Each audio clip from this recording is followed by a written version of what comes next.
Hungry Trilobyte podcast would like to start by acknowledging these fine conventions.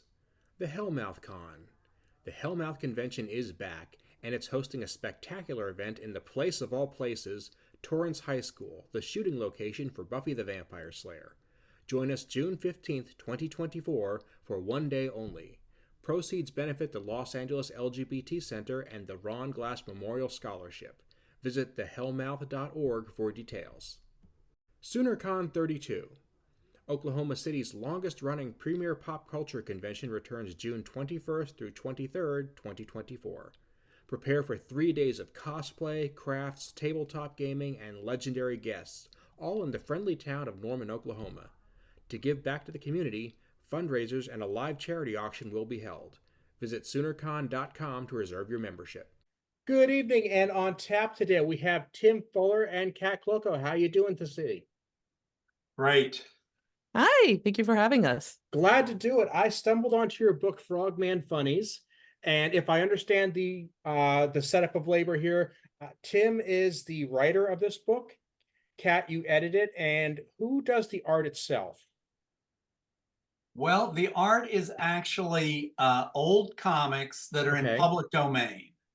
And I've carefully chosen cryptid stories for the Frogman Funnies. But I take these public domain stories, erase all the text, and then concoct a story that goes with the existing artwork, but is funny. It is funny. Thank you. When I asked about the art, I was wondering if you enhance it, tweak it, edit it, put it through any filters at all, or is it straight ripped from those old comics? I might improve the printing quality a little bit. Sometimes I'll tinker with the colors, but I try and keep, tinkering with the actual art itself to a bare minimum. I might have to add a balloon or make a word balloon bigger, but that's really about all I do to it. Okay. It's really amusing because as I go through this, I'm seeing a lot of very, very classic monster designs that have been reused and copied for so many. It's just hard to believe that this is often the first time somebody's actually trying to put this out there. This is where it all began in some cases.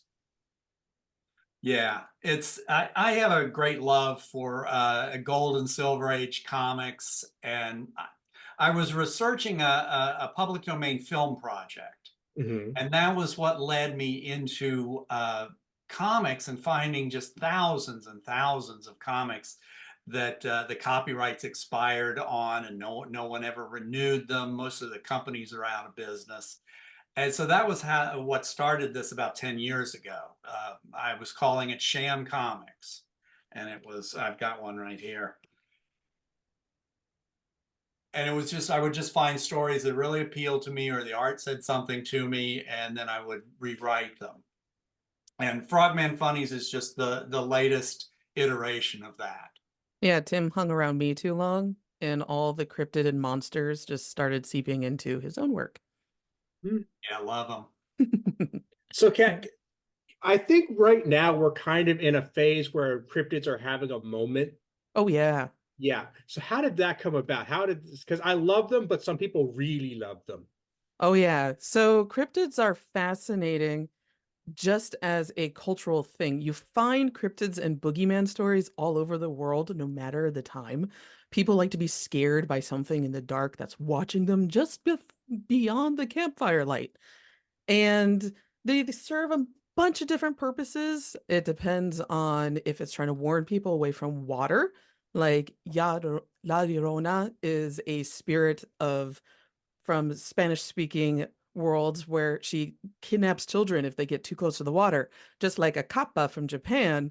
And these are very old ghost stories and monster stories whose purpose is to keep people from the water because it's dangerous. And then you have Boogeyman from Bigfoot or the Grassman we have here in Ohio. And with Tim's work, the Gold and Silver Age comics, we have that mix of all the old haunted house stories and thriller comics of that time mixed with all the delightful sci-fi stuff, because this was the huge alien UFO craze, which is where we're pulling a lot of these comics from. And we managed to mix them together to create this cryptid story that features Frogman and Mothman, and they're all from the 1950s and 60s, and we do reach a little bit into the 80s. But they you can see the influence of what was popular and scaring people at the time. That's really what I love studying, is what scares people through and is expressed through literature, especially comics. So that's how we kind of came up with Frogman Funnies, when it's in, because we started with Cincinnati Cabinet of Curiosities, which is an anthology project for a lot of artists in Cincinnati, and then Frogman Funnies branched off from that. I like how you're talking about what scares people historically. I'm looking at this and I really feel a lot of that vibe of, especially in the mid to early 50s, where comics were bad, comics were dangerous, comics were the thing that parents couldn't let their kids have if they were good parents. And I'm looking at this and it's like it seems absurd, and yet there's an edginess to this, that at least from that mindset, that if you look at it, yeah, okay, I can see how this was the thing you had to sneak behind the garage. Oh yeah, and a lot of the comics that we pulled are some of the first retellings of a lot of these alien encounters, and they're really riding on that alien encounter and eyewitnesses. So, let's see, the first one is the "I Was a Teenage Frogman" that Tim wrote, and that came out in '76, which is only about 15 years after the Frogman was witnessed. Actually, I take that back, 20 years, because the Frogman was witnessed in 1955 originally, and then again in 1972 by two police officers. And this is just on the heels of that. So you can imagine that people had it in their conscience that there were strange creatures swimming in the waterways, like the Little Miami River in Ohio, and it was creeping them out, but they wanted to read more about it. You're There's giggling, always Tim. My love of cryptids goes way back to my childhood. I grew up in the Ohio River Valley in the 60s, and I vividly remember the stories of Mothman as it was appearing in the newspapers, as he was being sighted in Point Pleasant, just up the river from me.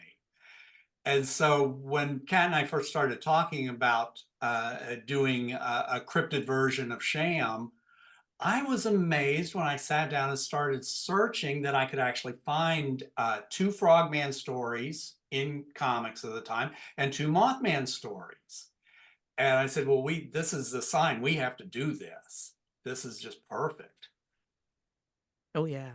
Yeah, and you found so many great stories, Tim, too. And then what's I always find boggling is how Tim takes, with the Sham comics too, but also this, able to rewrite the entire thing. And in this case, you have two different stories. One that was from 1976, that is part one, and then part two was originally created in 1954, but you managed to get them to work together so well, um, just as a story arc. And that's why I love th- your work on this, Tim. Sorry, I'm praising you Thanks, so Kat. much, but you did so much hard work on this. So, Well, originally the stories didn't relate to each other mm-mm. in any way. They just had amphibious characters in them, and I think they were called Frogmen in both cases. Yeah. Uh, but I had to tie them together and bring in a lot of other weird cultural things as well. Yeah. Yeah, like you modernize it by adding small pop references like Tesla's going into the Little Miami River and a few other things too, which threw off a lot of our early readers when they got the book and they gave us feedback, and they're like, "We thought this was an original like Golden Age comic, and then suddenly there's a mention of a Tesla going into the river. I'm confused." But then I realized it's just a riff on all these old comics and the genre and putting it on its head. It was great feedback because that's exactly what we were going for.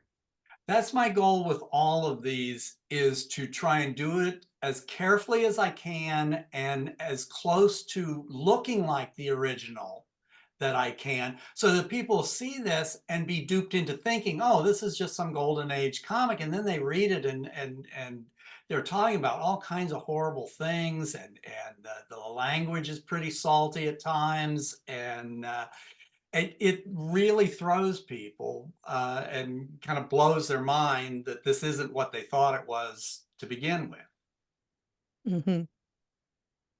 That shows two things. One, it shows quite a bit of talent when it comes to the writing. And two, it shows an extreme love of the source material itself. Clearly, you're both very, very invested in these old stories, these old comics, and what they represent culturally. The fact that you can take stuff and mesh it together and make it believable is because you get it. You lived through that. You appreciate those stories on such a level that you can make it work. Hmm. Oh I'm yeah. always expecting, somebody to come up and take umbrage at me for mutilating these old comics, but I do it with a great deal of love and admiration. And nothing is more fun than finding a story by an artist that I really, admire and appreciate the art, and then writing over top of that. I've done a lot of Frank Frazetta's comics because almost all of his comic book work from the 50s is in public domain. And Frogman has got Steve Ditko, the creator of Spider-Man, does one of the Frogman stories. Hmm. And that amazes a lot of people when they picked it up at Frogman Festival this past, oh my goodness, at the beginning of March, just a few weeks ago, because they would pick it up and like, this is really good artwork. It seems super familiar. I'm like, well, do you like Doctor Strange? And they're like, yeah. I'm like, do you like Spider-Man? And they're like, yeah. And I'm like, it's Steve Ditko. And they're like, did he work with Stan Lee? And I'm like, yes, he worked with Stan Lee. But yeah, Yes, yes, he did. yes, he did. But people got excited because they recognize Ditko now, and because of all the Marvel movies. But yeah, it was, and they were just like, I didn't know that he did stuff other than Marvel. And I'm like, yeah, this is all work for hire. They did a lot of artwork. Yeah, and one of them found its way to us. Yeah, back in the day, if you got work on Marvel or DC, that wasn't necessarily going to pave your way for life. You still had to take odd jobs here and there. Oh yeah, yeah. Oh yeah, That's still, these guys, nobody got rich doing this way back then. yeah. They're not necessarily getting rich now, but back then, especially. Yes. No, the trends have never really changed, unfortunately. Yeah, I don't want to imply they have. I'm sorry. That was a mistake Yeah. on my part. It's all right.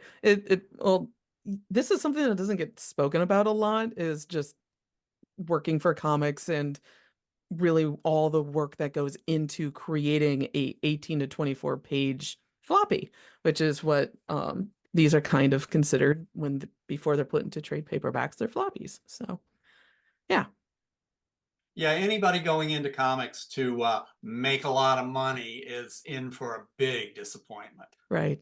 But we have fun doing this though. Yeah, we do it because we love it. Yeah, and when so last year I was able to go to the first Frogman Festival, which was in originally Mason, Ohio, and this year was in Loveland, Ohio, which is where the Frogman originates. And Tim liked going there so much that we put our great minds together and created Frogman Funnies. And I think it was last March when we decided that we were going to put together a book. And then Mhm. you spent the entire summer looking for old stories. How Yes. did you find these stories? Just internet. There's a bunch of sites out there that house golden age public domain stories that you can download, most of them for free. So that's usually where I start on stuff. I've got a pretty sizable collection of comics, and I've been buying public domain material for years now. So I had a lot of stuff that I could pull from. I was amazed at what I was able to find, and the good news is I found enough that there's going to be a Frogman Funnies #2. Yes. Yeah, whenever we're at conventions together, you find more. Like you find the Yeah, one vendor who has all these golden age public domain comics, and you come back with a stack, and you're like, "Look, Kat, look at the stack of comics I have found." I'm like, "Wow." Frogman Festival, there was one guy there that had 2 long boxes of comic books, all relating to UFOs and cryptids and all that kind of stuff. So I bought a big pile of stuff Hmm. from him, and I've been going through it since then, reading it and just finding some great stuff. I can't wait to get started on Oh yeah. And it's really fun to put together these books for people, as somebody who loves cryptids, but for other people who love cryptids as well, because we're basically finding stories and then giving a good twist to the cryptid stories we already know about, which is kind of refreshing because you can only learn about the Flatwoods Monster so many times before you're like, yeah, that's the Flatwoods Monster, and I know that story real well. But finding it in, like, Tim, you managed to find one of the first comic versions of the Flatwoods Monster I was in amazed. yeah, and Yeah. I was just like, "Holy crap, this is like a time capsule." And, we could it just giving it out, putting it out there in the world and just being like, "Look, there's other stories that we can tell with these creatures as the main characters," is wonderful. Yeah, I'd love to do a haunted house issue, but I'm having trouble finding actual ghost stories because ghost stories weren't popular in the 50s when horror comics were all the rage. It was all monsters and serial killers and stuff like that. There's almost no ghost stories out there. And when I do find one, they're not really what we think of as ghost stories. They're not haunted house stories or poltergeists or things like that. So I'm still looking for that. I'm hopeful that, one of these days I'll have enough material to fill a book like that. Mhm. But, if anybody wants ghost stories and are interested, we do have the Cincinnati Cabinet of Curiosities, both 1 Nice and 2. segue. So, yes. Um, so for your listeners that don't know us, which hi, we're Kat and Tim. Um, Tim was the art director of the Cincinnati Cabinet of Curiosities, and I am yet again an editor, but I also put together the dossier of all the different ghost stories and urban legends and cryptids from the Cincinnati region. And we brought in a team for each issue. It's a different team of people that are local artists and writers retelling the stories in their own voices. So we do have the Loveland Frogman in it, and Tim, you did that particular story, That but was it's in a issue different one. take. Yeah. Yeah, Frogman goes on a Tinder date and it doesn't go real well. Yeah. And then we also have the debut of the Crosswick Snake, which was submitted to us actually by the Warren County, Ohio Historical Society. One of their members was like, "Hey, we found this old article. Would you be interested in including it in one of your anthologies?" And I read the article. I wrote up a dossier for it, and we have artists and writers and teams who want to participate in the anthology. They look at I have 6 different topics that people can choose from, and 2 different teams picked the Crosswick Snake, but they had widely different ways of interpreting the story, and both of them are included in issue 2. And one of them is a very Twilight Zone-esque version of it, kind of like Body Snatchers version, and the other one is a comical, um, almost sci-fi help group take on the Crosswick Snake with the rest of the cryptids from Ohio. So it's fun. And we have issue 3 comes out this October via Kickstarter. All the stuff you mentioned, all your publishing company, all the works you've mentioned, I'm going to put in the show notes on my website, aaronbossig.com, for this episode. So my viewers are going to, and our listeners are going to have like a fast track right to all that. So anything else you mentioned, just keep it coming. Okay, Okay. fantastic. Yeah, it, it's been fun working on all of these, and I This can't is really believe. fun. Yeah, I'm glad. It's a mix of what my, like, speaking out of turn from Tim, it's the passion of folk tales and ghost stories that I love, mixing it with comics that I love. And then Tim decided to jump on this project and go, this is a really neat and interesting twist on all of our ghost stories, urban legends, and cryptid tales from around the United States. Yeah, And it was a great idea to start this. And when we go to shows and have these books, people really seem to enjoy them. They seem really excited about getting these. mhm, yeah, Can I and throw out an idea here? sure. Okay. Um, because these are public domain comics, specifically because they're public domain comics and you have the rights to do what you will with them, and because you're both very, very well educated people who truly love this, Would you consider doing like a bound reference copy that fully reprints the original comics and presents a historical background on actual history of these critters as we know them now? Oh. That's a very interesting idea. That had not occurred to me to run them side by side. But I think yeah, there's it would enough people be. that care about both that this could be a thing. Yeah. I try to always give a little footnote at the beginning of every story that identifies where the original story came from, date and issue number and all that. And I also, I never credit the writer because half the time you don't even know who these writers are. But I do always credit the artists that are in the books. Hmm. But yeah, I like the idea of running it with the original stories. Yeah. I was at a show in Columbus a couple of years ago, and one of my favorite artists from the 50s is Basil Wolverton, who never got as famous as he deserved. Did some stuff for Mad Magazine when it was a comic book. But I was at a table right next to his son. Basil has passed, but his son Monty is a political cartoonist, and he was at the table next to me. And I sort of very tentatively brought up the subject of what I did. And I said, I rewrite some of your dad's stories, not knowing how he would feel about it. And he said, Mhm. really? You got some there? Let me read them. And he absolutely loved what I'd done with it and ended up buying all of the issues that his dad's art was in and took them home with him. So we've kept up like a correspondence since then. He really appreciated what I was doing with it. I can see why you'd be hesitant to tell him that, but I personally, if somebody had done that for somebody that I cared about, I couldn't do anything but that either. It's like, no, no, please, if you have a connection with my so and so, let me know that. Yeah, he was not the least bit offended. He appreciated it for what it was. Very cool. And speaking of that, you were talking about how you're worried about getting some pushback from people who don't want you messing with these vintage comics. I'm going to play some devil's advocate here. Okay. Um, this is the era of the multiverse, the era of the mashup. I'm thinking people are going to like the idea of having a universe where all these cryptids get together, even when they weren't originally part of the same world, the same story. I think that today's audience is going to eat that up with a spoon. So while I'm sure there's going to be one jerk out there who wants to give you a hard time, I can't imagine it'll be the norm.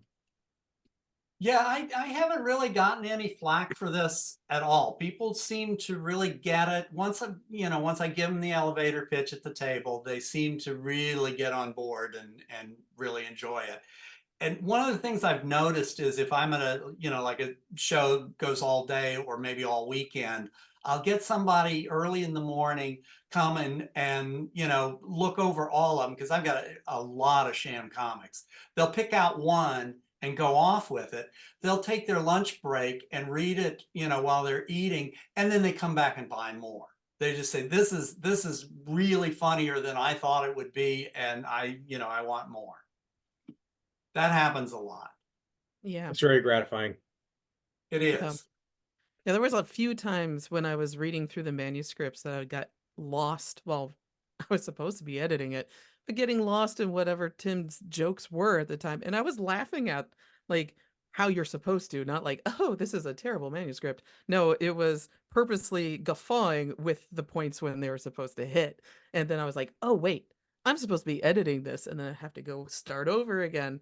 And it's just Tim's writing is so great and you understand sci-fi humor so well. It's it's not like normal script writing for comics. It's like a subconscious writing. Because most of the time I don't read the original story unless there's just some piece of information I have to know. Sometimes the art's not good enough that you can tell one character from another, and I have to read it. But most of the time I don't read the story. I just erase it first and start in, and I don't have any plan. 9 times out of 10, I don't know where the story is going when I start. I just start at page one and go in order. Occasionally, I'll start on the last page and work backwards, but that doesn't happen very often. But I'll go back and reread some of this stuff, and it's like, where did that idea come from? I have no recollection of writing that. It's just in the flow, in the moment. And it's really fun to do it that way. But I've tried to write my conventional comic scripts that way, and it just doesn't work. I seem to need the structure of the visual, layout to play off of. That's what really gets it going.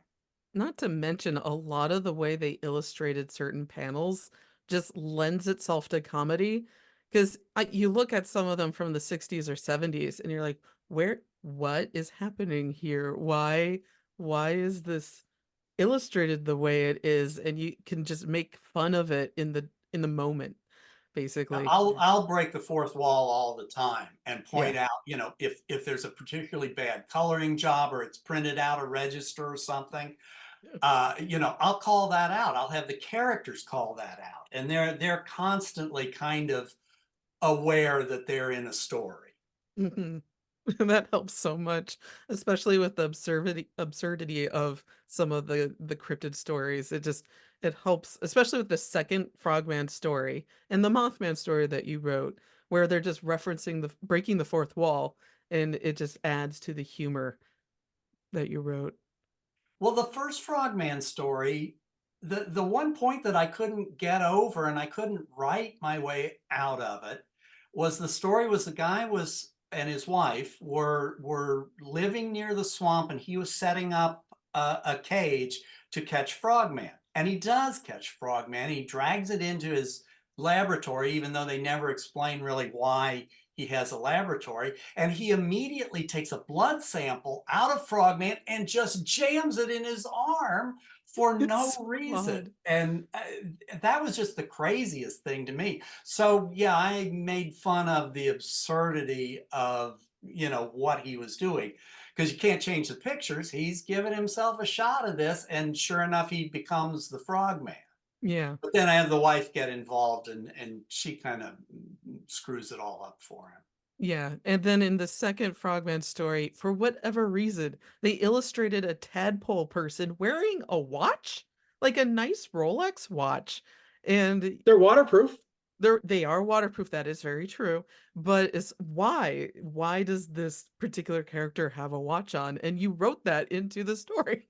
Yeah, because I didn't have an explanation for that. That's one case where I did have to go back to the original story and read what it was about, and even then, it didn't make any sense. The guy that was searching for Frogman had the watch, and it fell off in the swamp, and the tadpole people.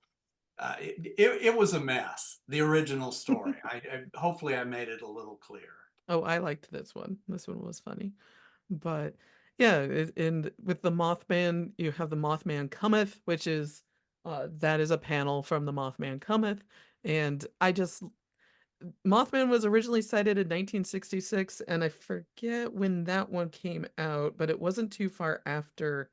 Um, let's see. You have one that comes out in 83, and then the Mothman Cometh came out in 71. So 5 years after the original Mothman sightings, we have this And it's a that coming. very literal interpretation of the Mothman. He's got moth wings. He's kind of insect-like, but yet he's got arms and legs.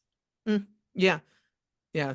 Well, that's kind of like a weird mix of the Mothman prophecies Mothman and the Yes. actual Mothman witnessing, like Yeah. what the witnesses saw. So yeah, it's a lot of people come up to me and ask, "Have you gone to the Mothman Festival in Point Pleasant?" And they're like, there's a very bootylicious statue of Mothman in Oh Point yeah, Pleasant. there sure is. There sure is, and I have not been to that particular cryptid fair yet. So, It's very fun. I did it one year. I was doing a web comic called Zombie Marge that's loosely based on the idea of what would happen if Marge, owner of the Cincinnati Reds, came back to life as a zombie. And in one of the issues, she meets Mothman. So we took it up there for a Mothman festival. they set you up in tents outside, but they're open air tents. They're all open to the side. So you're subject to, changes in weather and high winds and all like that. It was a fun show and we did really well, but we were only able to set the books out on a Saturday, and then Sunday it poured rain all day. So my wife and I just decided we would take in the rest of the festival and have a good time and not worry about selling books. Mhm. Sometimes you got to But do that. yeah, Yeah. but now with the Frogman Funnies, I'm reconsidering it. It's almost every year it's the same weekend as the Cincinnati Expo. Yes. This year it is not. So I don't know. Right. I'm thinking maybe it might be time to go back up there. It was a lot of fun. Mhm. So I've got to have to admit a little ignorance here because I wasn't alive during the 60s. But based on what I see from TV, which never lies to me, if you had a bachelor's degree or better, you just had a laboratory in your home, like everybody did. It was like a law, right? Yeah. Oh yeah. Yeah. Yeah. Yeah. So, and Well, people, if you go back to 1950 sci-fi movies, uh, they treated scientists like they were gods. They Mhm. were world famous. They were always on the news. They always had a hot girlfriend. Um, Scientists had it all going on. That was the profession you wanted to go into. And people were really interested in what they were doing. Yes. When you made a discovery, it didn't matter how boring it sounded. People got hyped over it. Yeah. Even if you're discovering mutated insects and made them giant. Mm-hmm. Yeah. And kids had their own laboratory sets you could get too. Yes, yes, very true. Yeah. Everyone was doing science back then. It was glamorous. And if you were called a genius, that basically you were already better educated than any of your teachers and never made mistakes until it Sure. was funny. Then you made tons. Yeah. It, I mean, it was such a fun time for sci-fi back in the 60s. And you see it just TV, well, original Star Trek. Yay, Roddenberry. Yeah. Yeah. Um and then it just bled right into all the comics, and that's it's such a joy to just read through them most of the time. Sometimes you wonder what people were on when they were writing them, but Yeah, I mean, to your point, Kat, I love Star Trek and Star Wars and all the other big franchises we could talk about. I mean, truly, I just got back from the Star Trek cruise. Okay, big fan.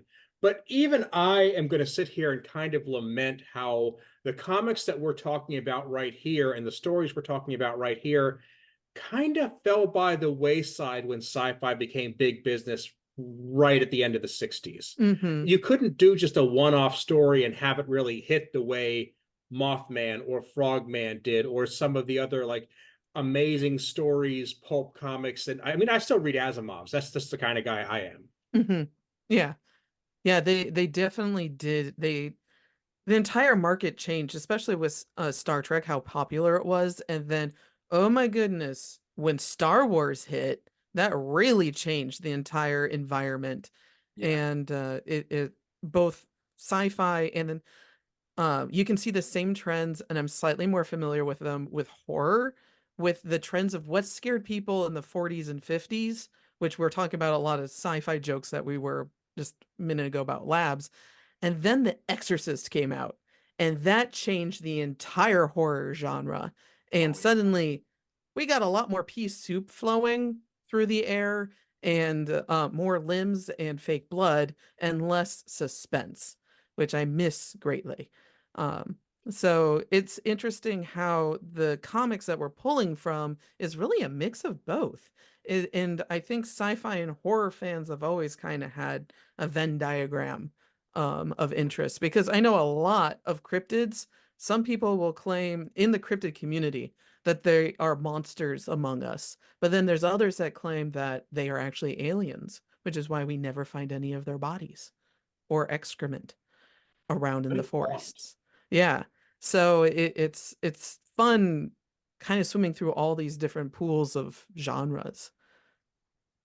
I've always kind of felt that with cryptids, it's always been almost like we had these people, like especially when we were kids, that you would watch the Twilight Zone, you would watch Star Trek, you would watch the X-Files, whatever your generation show was, you would watch that and you'd love it. But it's like with the cryptid, it's like, yeah, but this is the one that's actually real. This is the one that happened 2 blocks away.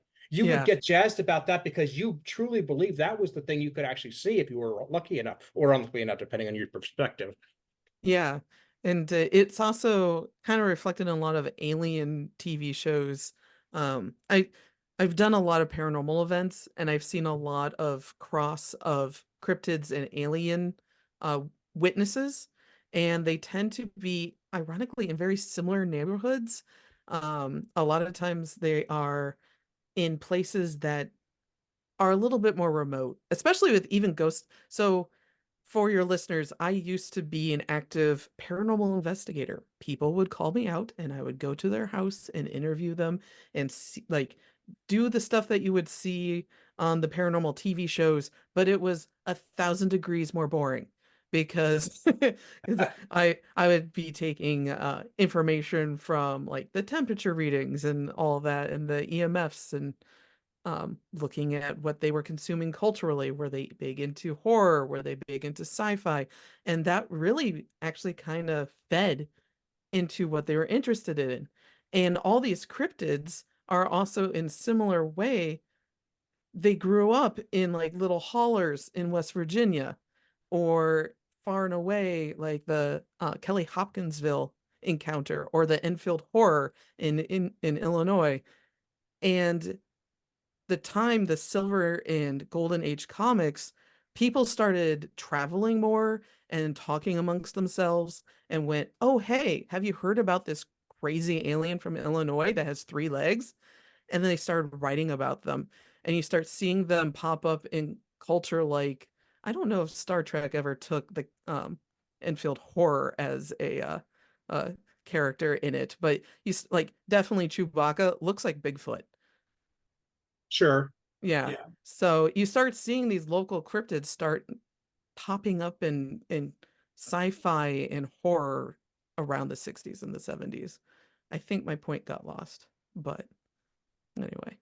That's all right. Yeah. It was a fun path. I mean, I have dabbled in the paranormal investigation thing too, many lifetimes ago. So I definitely can hear it's exceedingly boring unless you know exactly what you're expecting. It And is so boring. The amount of possums and raccoons and squirrels I ran into while investigating attics or crawl spaces. And it's just like you I felt like I was a pest control agent from time to time because I always went in with a mask, but I would find like raccoons in people's attics. In one case, it was in somebody's ductwork for their AC.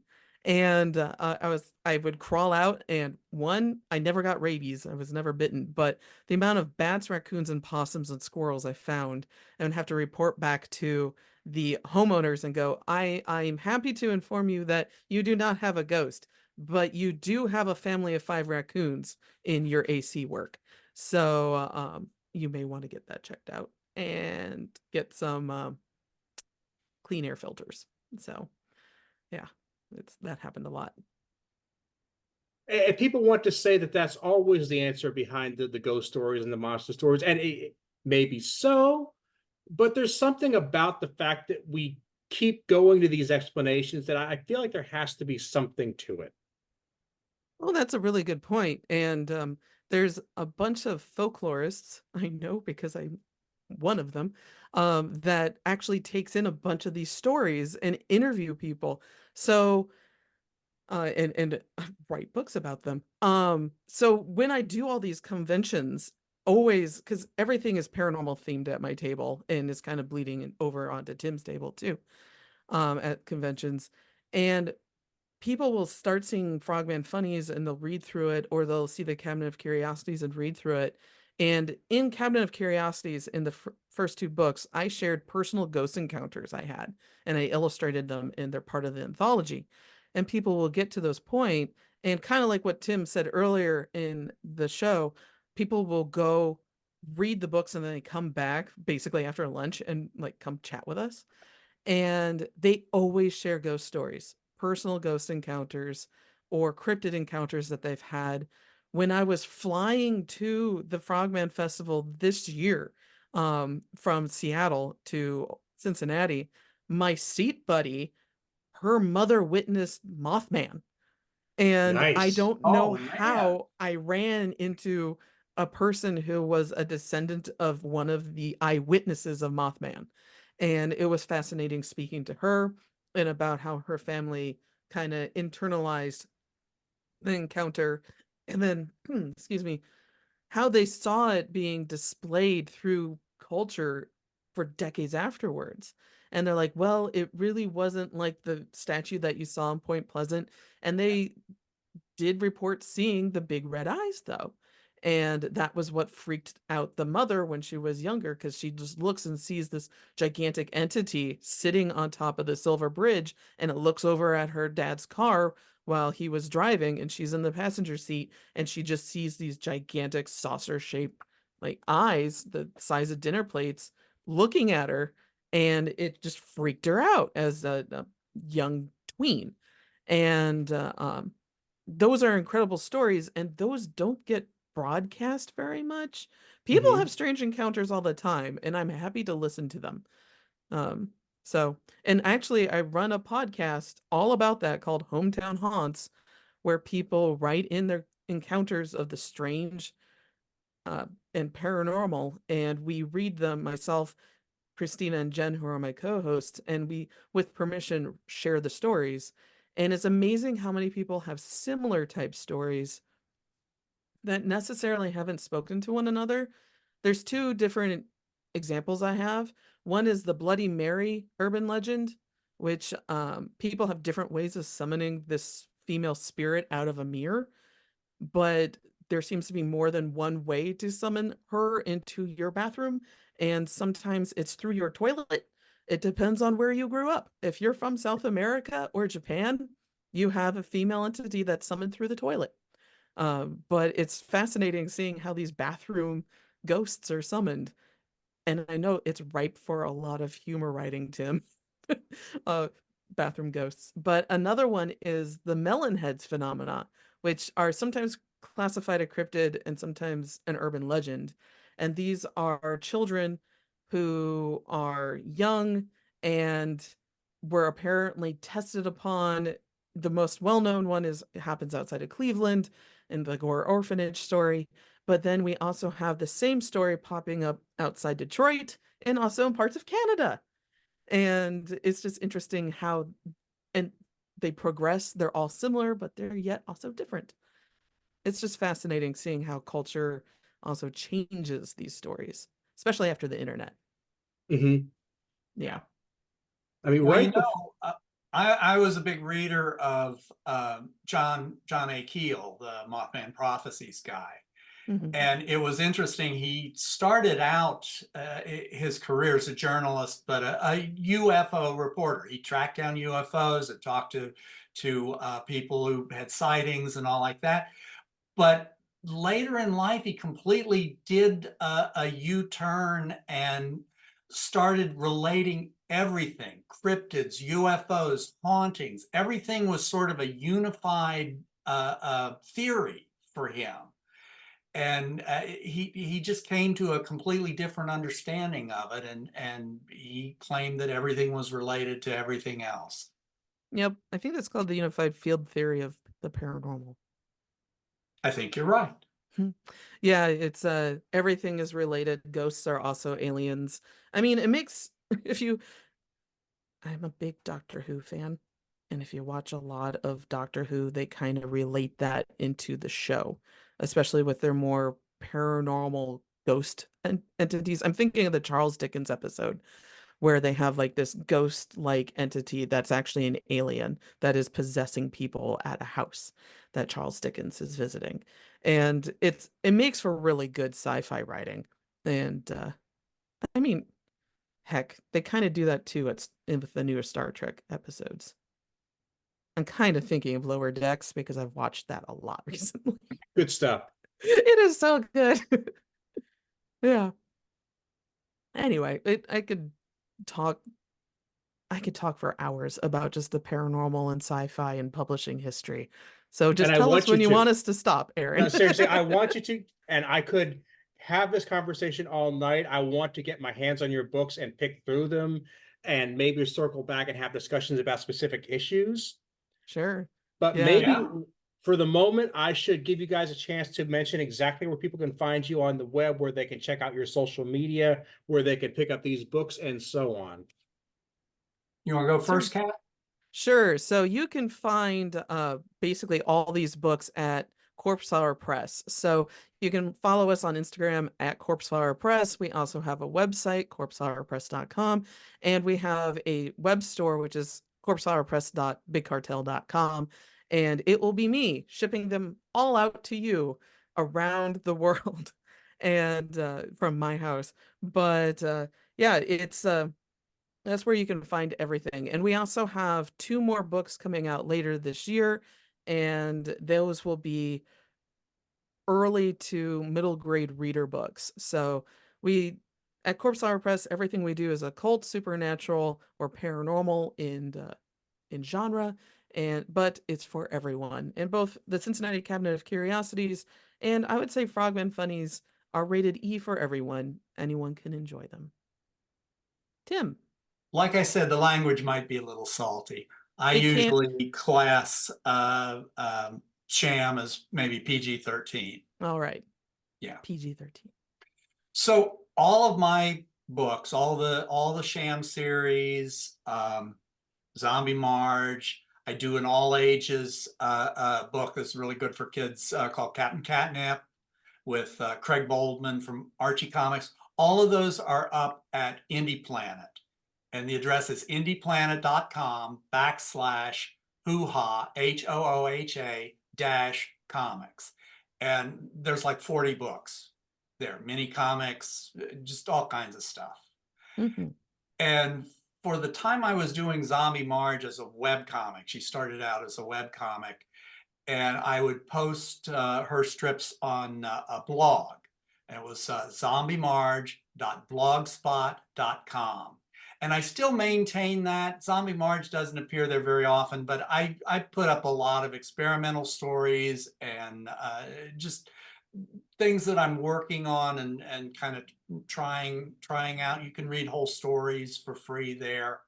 So that's that. And my website, which is more of a portfolio, is hoohacomics.com.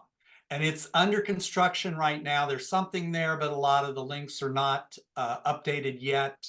My web designer, I gave her a fresh design approach that I wanted her to do. And so that should be done sometime soon, but it's not right at the moment. You guys mentioned possibly doing some conventions or other types of events that you might be at live.